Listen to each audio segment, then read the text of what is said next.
The massive doors of the Galactic Council's Judgment Hall opened with a sound like thunder rolling across mountains. Ambassador Tom Reed stepped through the entrance and stopped dead in his tracks. The chamber before him stretched higher than any building on Earth, its walls covered in crystals that pulsed with alien light.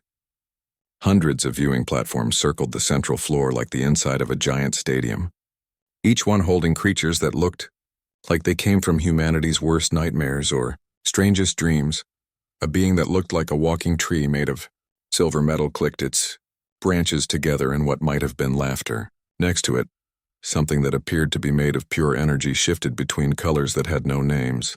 Above them all, floating in a sphere of green liquid, hung a creature with 12 arms and eyes like black holes. Tom walked slowly toward the center of the chamber, his simple blue diplomatic uniform making him look tiny and helpless among the alien giants. His footsteps echoed in the vast space, each sound seeming to mock humanity's small place in the galaxy. Behind him, the doors sealed shut with a final boom that told him there was no way back. Human. A voice spoke from everywhere at once, translated into English by machines Tom could not see.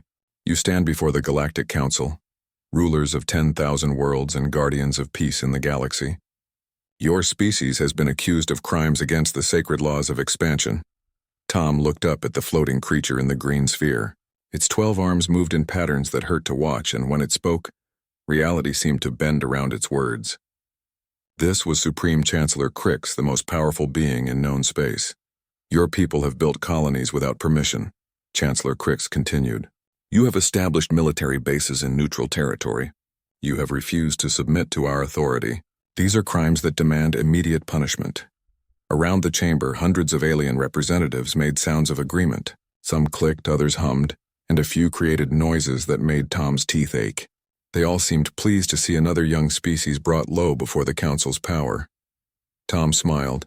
It was not the reaction anyone expected. A human facing judgment before the most powerful court in the galaxy should have been terrified, begging for mercy, or at least showing proper respect. Instead, Tom looked almost amused, as if he knew a joke that no one else understood. Chancellor Crix, Tom said, his voice carrying clearly through the vast chamber without any amplification. I think there has been a mistake. The alien representatives fell silent. In the 10,000-year history of the Galactic Council, no accused species had ever spoken with such calm confidence. You see, Tom continued, we were not asking for your permission. We were simply informing you of what we had already decided to do. A ripple of shock went through the assembled aliens. The silver tree being's branches rattled with anger. The energy creature flashed colors that registered as extreme displeasure on every translation device in the chamber. Chancellor Crix's 12 arms stopped their hypnotic movement. You dare to speak with such disrespect before this council? We who have maintained peace in the galaxy since before your son was born? Tom reached into his jacket with deliberate slowness. Every security system in the chamber focused on him instantly, scanning for weapons, for explosives, for any threat to the assembled representatives. They found nothing dangerous, just a small device no bigger than Tom's palm. 3 minutes ago, Tom announced, your entire fleet reported critical system failures. Every command ship, every battle cruiser, every patrol vessel is now drifting helpless in space. Their crews are alive and unharmed, but their ships no longer respond to any commands. Chancellor Crix's massive form trembled in its liquid sphere. Impossible. Our technology is beyond anything your primitive species could understand or affect. Tom's smile grew wider. You are absolutely correct, Chancellor. Our technology could never harm your ships. That is why we did not attack your ships. He held up the small device. We attacked something much simpler. We attacked the basic laws of physics that make your technology work. The implications hit the chamber like a physical blow. If humanity could manipulate the fundamental forces of reality itself, if they could make the galaxy's most advanced technology simply stop working. The question now, Tom said, his voice cutting through the rising panic, is not whether humanity will submit to your judgment. The question is whether the Galactic Council will survive what happens when humanity decides it no longer needs your permission for anything. As if summoned by his words, the lights in the chamber began to flicker. Emergency alarms started blaring as one by one, the Council's most advanced systems began shutting down. Life support held steady, but everything else, Communications, transportation, defensive systems went dark. In the growing chaos, Tom stood perfectly still in the center of the chamber. The small device in his hand pulsed once with a soft blue light, and suddenly holographic displays materialized in the air around him. The displays showed real-time images from across council space, and what they revealed made several alien representatives cry out in terror. Massive council warships drifted like dead metal in the void, their lights out, their engines cold. Space stations that had operated for thousands of years were going dark one by one. Most shocking of all, human ships were appearing throughout council territory, sleek vessels that moved between the disabled giants like sharks among sleeping whales. "While you were busy ruling the galaxy," Tom said, his voice now echoing from speakers that should not have been working, "humanity was busy learning how it really operates. Every trade mission we sent, every diplomatic contact, every cultural exchange was gathering information. Not about your politics or your economics, but about the basic principles that make your civilization possible." A new voice spoke from the shadows at the edge of the chamber, and we learned something very interesting. Every head turned toward the sound. There, stepping out of darkness that had somehow hidden her until this moment, came an elderly human woman. She wore simple clothes and looked like someone's grandmother. But when she moved, the very air around her seemed to bend. "We learned," she continued, walking toward Tom with steps that covered impossible distances, "that your entire galactic civilization is built on technology you do not truly understand. You use machines and devices created by others, following instructions written by species that vanished millions of years ago." Chancellor Crix's 12 arms began moving frantically. "Who are you? How did you enter this chamber?" The elderly woman smiled, and in that expression was something ancient and terrible and kind all at once. "My name is Ruth, and I did not enter this chamber, Chancellor. I have been here all along, just like humanity has been in this galaxy all along, watching, waiting, preparing for the day when someone would try to tell our children where they could and could not go." Tom turned to face the assembled representatives, the small device still glowing in his hand. "You see, the real question is not what humanity wants from the Galactic Council. The real question is what we are willing to let you keep." In the flickering emergency lights of the failing chamber, surrounded by the most powerful beings in the galaxy, two humans stood calm and confident while the universe itself seemed to bend to their will. The real war, they both knew, was just beginning.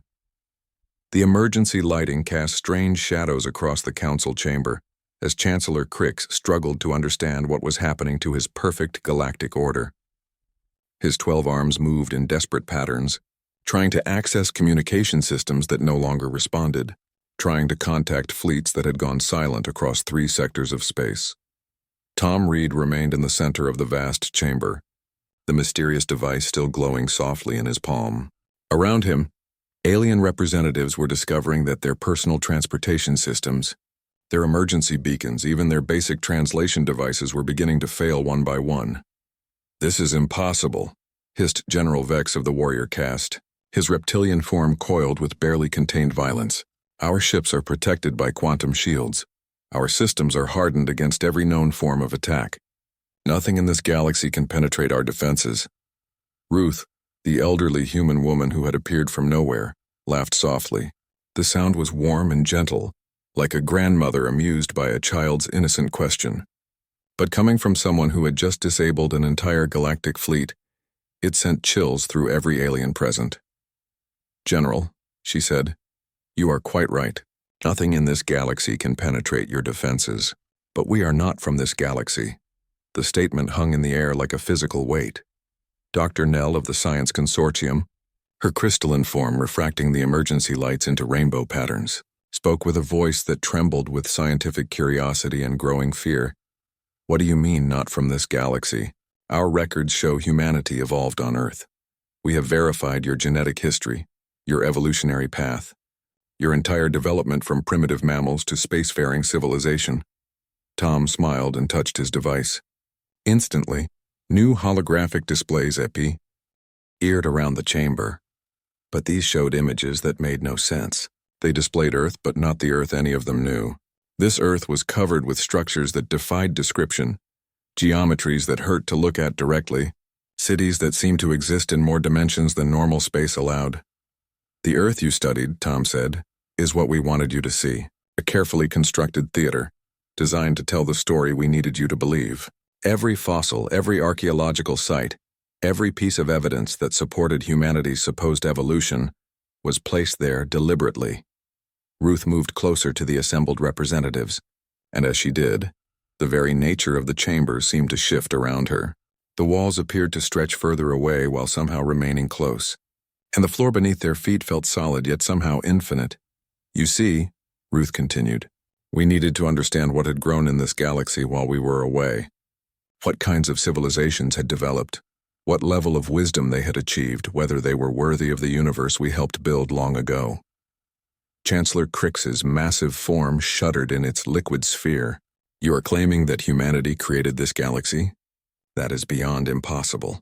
That is insanity. Not created, Tom corrected. Prepared.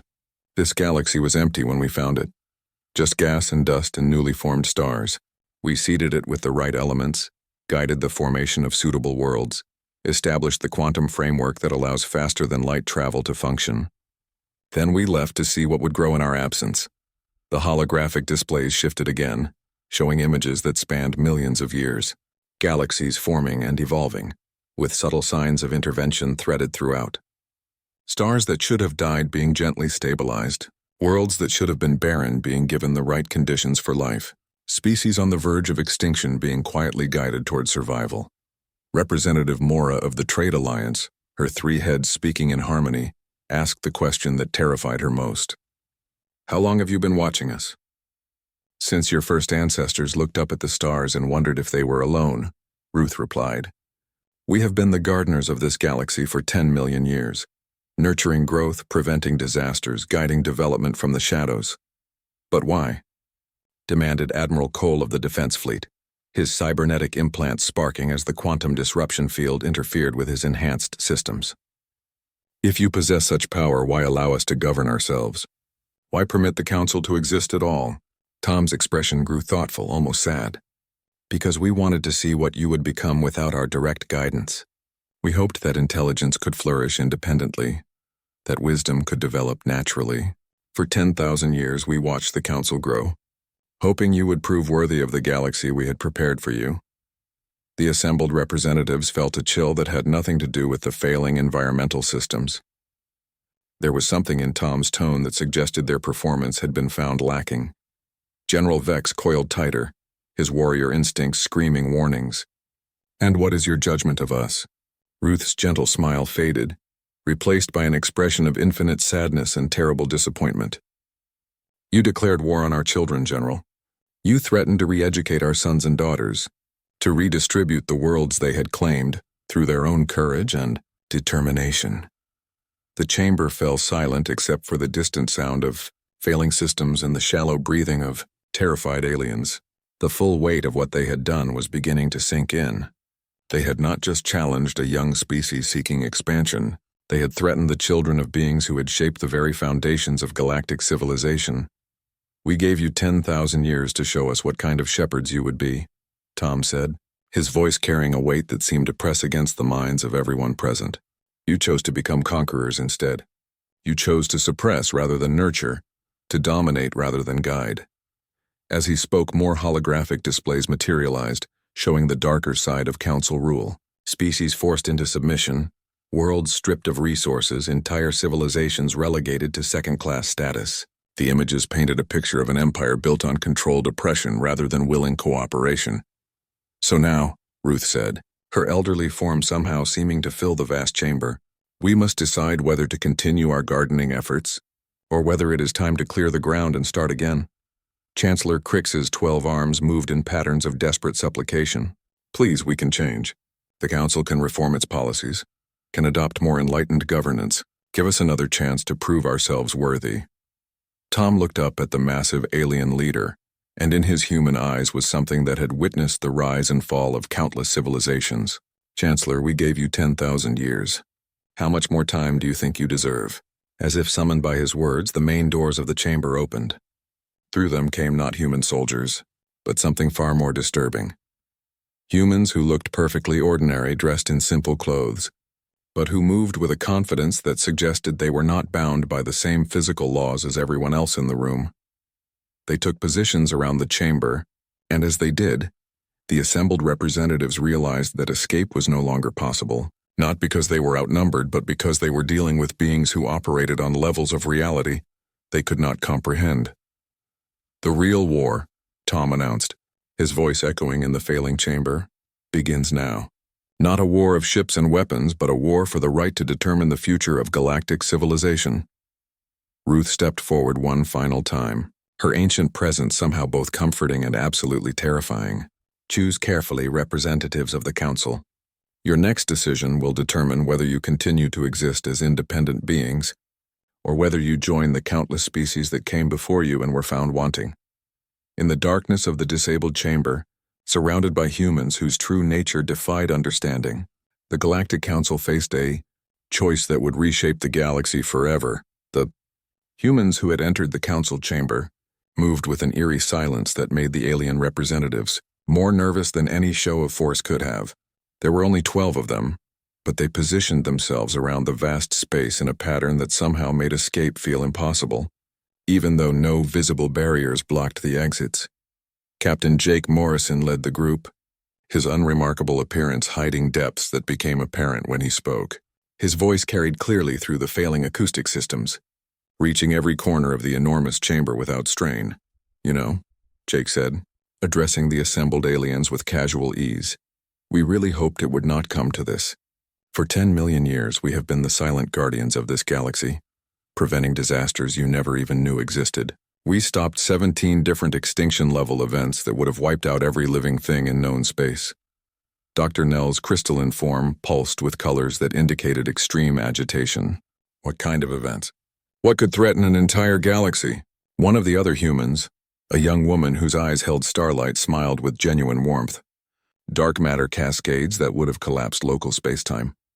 Quantum viruses that would have unraveled the basic forces holding atoms together. Invasion fleets from galaxies where evolution took very different paths." The casual way she described universe-ending catastrophes sent waves of terror through the assembled representatives. These were not theoretical threats or distant possibilities. These were things that had actually happened. Disasters that had been quietly prevented by beings the galaxy had dismissed as primitive newcomers. Tom Reed stepped forward, the device in his hand now pulsing with a rhythm that seemed to match the heartbeat of reality itself. "We have been shepherds and guardians because we chose to be. But before we became gardeners, we were something else entirely."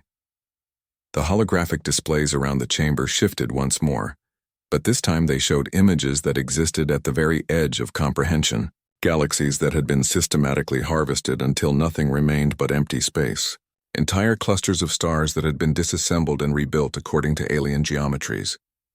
Most horrifying of all, species that had been judged unworthy and simply erased from existence, leaving no trace they had ever lived. "We were destroyers," Ruth said, her grandmother's voice somehow making the confession even more chilling. "We were the monsters that young civilizations whispered about in their darkest myths. When we found something imperfect, something that did not meet our standards, we removed it from the universe entirely." Chancellor Crix's 12 arms moved in patterns of desperate denial. "But you changed. You became protectors instead of destroyers. Surely that proves that redemption is possible, that even the Council can learn to be better." Jake Morrison's laugh was entirely human and completely terrifying.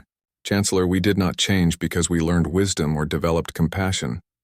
We changed because we became bored. After consuming 47 galaxies and remaking them according to our vision of perfection, we realized that perfection is actually quite dull." The assembled representatives absorbed this information with growing horror. They were not dealing with beings who had overcome their destructive nature through moral growth. They were dealing with cosmic predators who had simply lost interest in hunting. General Vex coiled his serpentine form tighter, his warrior instinct screaming warnings about predators who had grown tired of easy prey. "So you became gardeners to entertain yourselves?" "In a way," admitted the young woman with starlight eyes. "We discovered that watching things grow and develop naturally was far more interesting than simply imposing our will upon them. The chaos and unpredictability of organic evolution fascinated us in ways that perfect order never could." "Representative, Mora's three heads spoke in increasingly discordant harmony as fear overwhelmed her usual coordination. But surely you cannot simply decide to resume your old ways. Surely there are limits to your power, checks on your authority. Ruth's elderly form began to shift, revealing glimpses of something vast and incomprehensible that existed in dimensions beyond normal perception. Child, we are the ones who wrote the laws of physics that govern this galaxy. We are the ones who established the quantum framework that makes faster-than-light travel possible. We are the ones who set the fundamental constants that allow matter and energy to interact in stable ways. As she spoke, the chamber itself began to change. The walls stretched away into impossible distances while somehow remaining close enough to touch. The floor beneath their feet felt solid yet seemed to extend infinitely in all directions. The very nature of space and time became fluid and uncertain. When we say we can erase the council from existence, Tom added, his voice echoing from directions that did not exist moments before. We do not mean we will destroy your ships or conquer your worlds. We mean we will remove you from the basic structure of reality itself. You will not die because you will never have been born. Your species will not become extinct because they will never have evolved. The magnitude of the threat was beyond anything the galaxy's most powerful beings had ever contemplated. This was not war as they understood it. This was the potential complete negation of their entire existence. Admiral Cole's cybernetic implants sparked and failed as the quantum disruption field intensified around him. What do you want from us? What could possibly satisfy beings of your power? Jake Morrison tilted his head, considering the question with apparent genuine interest. That is an excellent question, Admiral. What do we want? We already have everything we could possibly need or desire. We control the fundamental forces of reality. We possess technology that makes your most advanced systems look like stone tools. We have lived for millions of years and could continue living for millions more. He paused, looking around the chamber at the terrified alien representatives.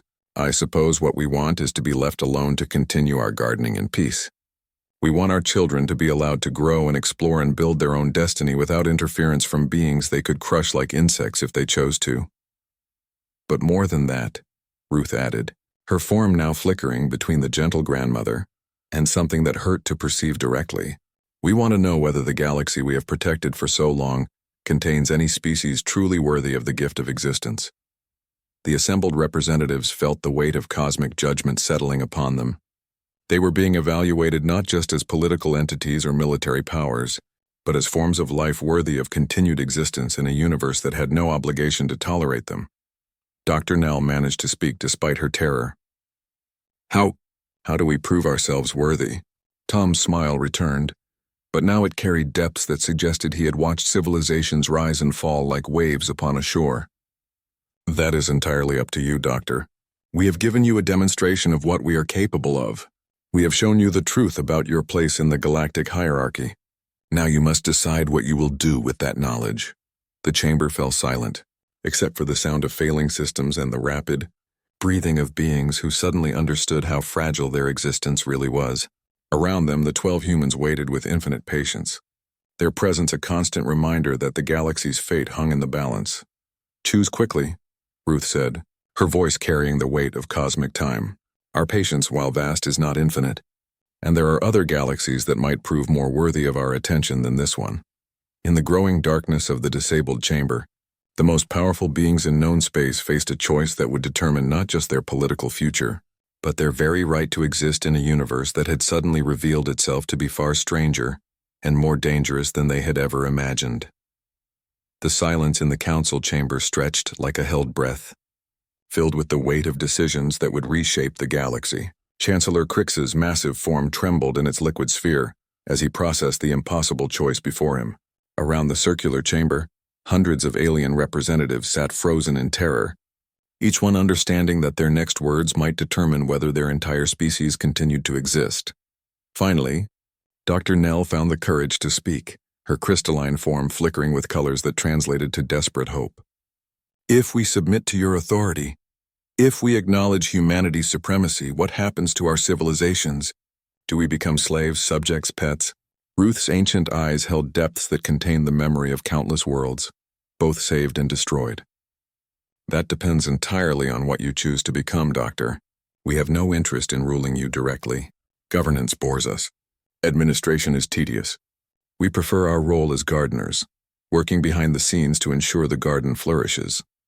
Tom touched his device, and new holographic displays materialized, showing possible futures. In some images, the galaxy continued much as before, with the Council governing day-to-day affairs while humanity watched from the shadows. In others, the stars themselves were dark and empty, all trace of civilization erased from existence. "We are offering you a choice that we have never offered before," Tom said, his voice carrying across the vast chamber. "In the past, when we judged a species unworthy, we simply removed them. Clean, efficient, final. But our children, the humans you know as colonists and explorers, they have taught us something unexpected." Jake Morrison stepped forward, his ordinary appearance making his words even more unsettling. "They taught us that mercy might be more interesting than perfection, that second chances might produce results we never anticipated. So we are offering the galaxy something unprecedented, the opportunity to prove yourselves worthy of continued existence." General Vex uncoiled slightly, his reptilian features twisting with confusion and desperate hope. "What would such proof require? What standards must we meet to satisfy beings of your power?" The young woman with starlight eyes answered, her voice warm with genuine affection. "You must learn to be gardeners instead of conquerors. You must nurture growth instead of imposing control. You must understand that true strength comes from protecting the weak, not dominating them." Representative Mora's three heads attempted to speak in harmony, but fear made their coordination imperfect. "But the galaxy is vast and there are countless species with conflicting needs and desires. How can we maintain order without imposing some degree of control?" Ruth smiled, and for a moment she looked like nothing more than a kind grandmother sharing wisdom with worried children. "The same way we have maintained cosmic order for 10 million years, dear one. Through patience, through subtle guidance, through the understanding that sometimes the best help is knowing when not to interfere." The holographic displays shifted again, showing examples of humanity's hidden interventions throughout galactic history, conflicts that had been quietly diffused before they could escalate into system-wide wars. Resources that had been subtly redirected to prevent famines and economic collapses.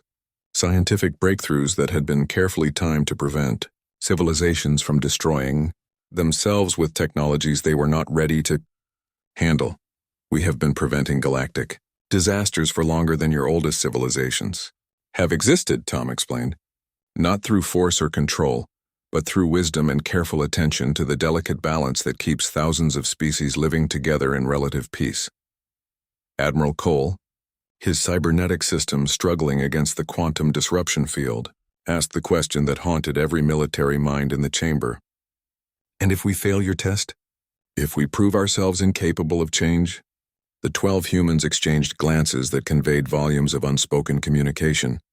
When Jake Morrison answered, his voice carried the finality of cosmic judgment. "Then we will do what we should have done 47 galaxies ago. We will start over with a clean slate and hope that the next attempt produces better results." The casual way he discussed the potential erasure of galactic civilization sent new waves of terror through the assembled representatives. These beings were not making idle threats.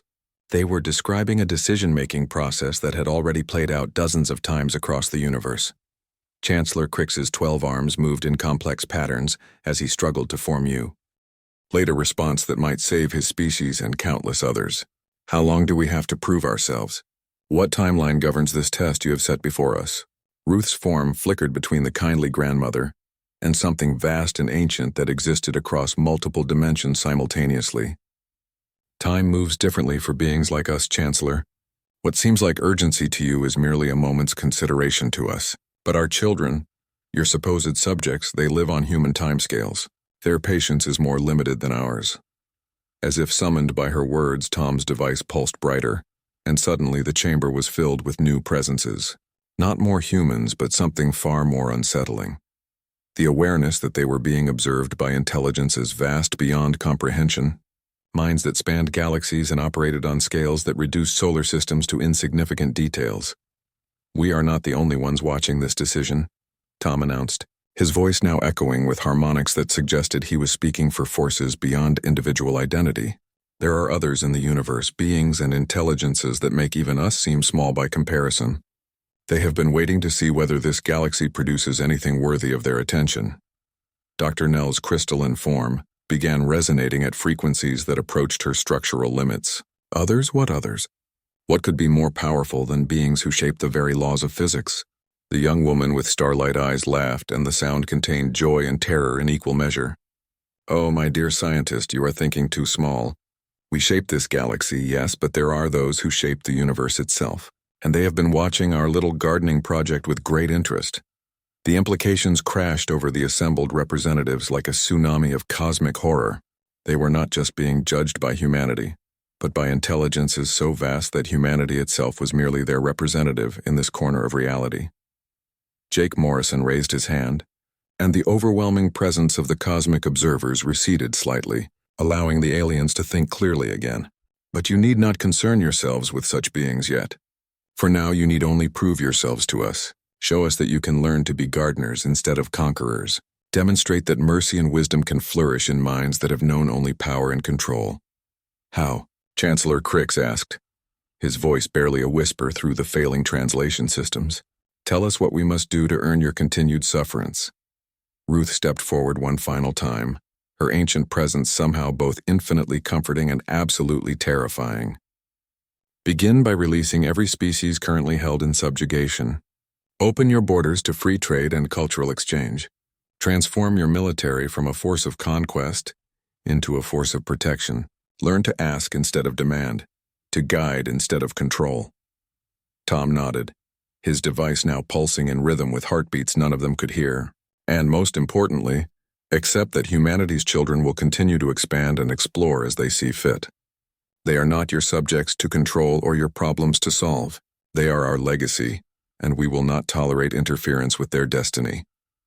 The chamber fell silent once more as the weight of the ultimatum settled over the assembled representatives. They were being offered a chance at redemption, but it required abandoning everything they thought they knew about power and authority. You have until the next galactic rotation to begin implementing these changes, Ruth announced, her voice carrying the finality of cosmic law. We will be watching. We will be judging, and if you fail...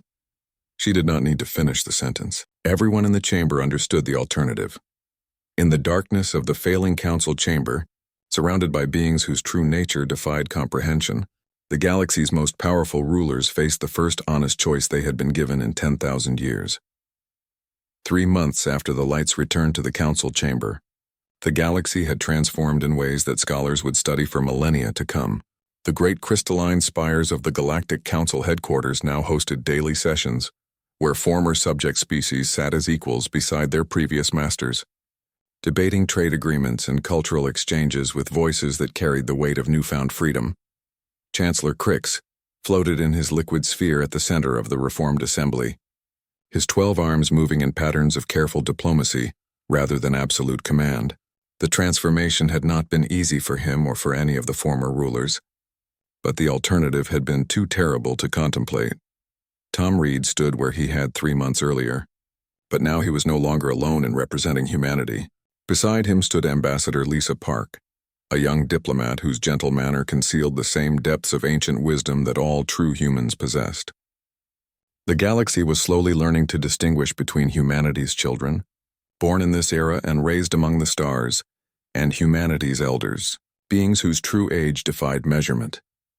The transformation proceeds better than we had hoped, Tom announced to the assembled representatives. 17 formerly subjugated species have been granted full autonomy. Trade barriers between hostile civilizations have been reduced by 60%. Most encouraging of all, military conflicts have decreased to their lowest levels in recorded galactic history. Dr. Nell, her crystalline form now pulsing with colors that indicated cautious optimism, spoke from her platform. The changes have not been without difficulty. Some species have struggled with the concept of voluntary cooperation instead of enforced compliance, but progress is measurable and consistent. General Vex, his serpentine form more relaxed than it had been in centuries, added his own observations. The reduction in military tensions has allowed us to redirect resources toward exploration and scientific advancement. We have begun joint research projects that would have been impossible under the old system of rigid territorial boundaries. Representative Mora's 3 heads now spoke in perfect harmony, their coordination restored by the relief of no longer living under constant threat of cosmic annihilation. The cultural exchanges have been particularly beneficial. Art and music and literature are flowing freely between species that had no contact for thousands of years. We are rediscovering what we lost when we chose isolation over cooperation. Lisa Park smiled, and in that expression was the warmth of someone genuinely pleased by positive developments. These changes represent more than political reform. They represent a fundamental shift in how galactic civilization understands the relationship between power and responsibility. Chancellor Crix's massive form shifted in its sphere as he prepared to address the question that haunted every being in the chamber. And humanity's judgment of our progress?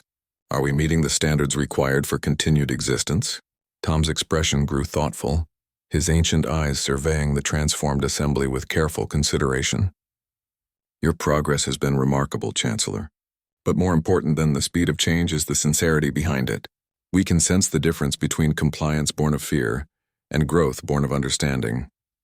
Ruth materialized from the shadows at the edge of the chamber, her grandmother's appearance still concealing depths that made reality bend around her presence. You are learning to be gardeners instead of conquerors. You are discovering that true strength comes from nurturing growth, rather than imposing control. This pleases us greatly. Admiral Cole, his cybernetic systems now functioning normally in the absence of quantum disruption fields, asked the question that represented the hopes of countless civilizations. Does this mean humanity will continue to allow our independent existence? Have we passed your test? The 12 humans who had first entered the chamber 3 months ago appeared around its perimeter, their ordinary appearances no longer fooling anyone about their true nature. Jake Morrison stepped forward, his voice carrying the authority of beings who had witnessed the birth and death of galaxies. You have passed the first phase of evaluation, he announced. You have demonstrated the capacity for positive change and the willingness to abandon destructive patterns of behavior. This earns you the right to continue existing and growing. A wave of relief swept through the assembled representatives, but it was tempered by the realization that this was only the beginning of their relationship with humanity. The young woman with starlight eyes spoke next, her voice warm with genuine affection for the struggling civilizations around her. But understand that this is not the end of our oversight. We will continue to watch, to guide when necessary, to intervene if you begin to slide back toward your old ways. The galaxy is now under our protection, and we take that responsibility seriously. Dr. Nell's crystalline form pulsed with scientific curiosity that overcame her lingering fear. What happens now? How do we proceed under this new arrangement? Tom touched his device one final time, and holographic displays filled the chamber with images of possible futures. But unlike the terrifying visions of erasure they had seen before, these showed galaxies blooming with life and creativity, civilizations reaching heights of achievement previously thought impossible, stars themselves being cultivated like gardens to support ever greater diversity of existence. Now you learn, Tom said simply. You learn to be gardeners of your own corner of the universe.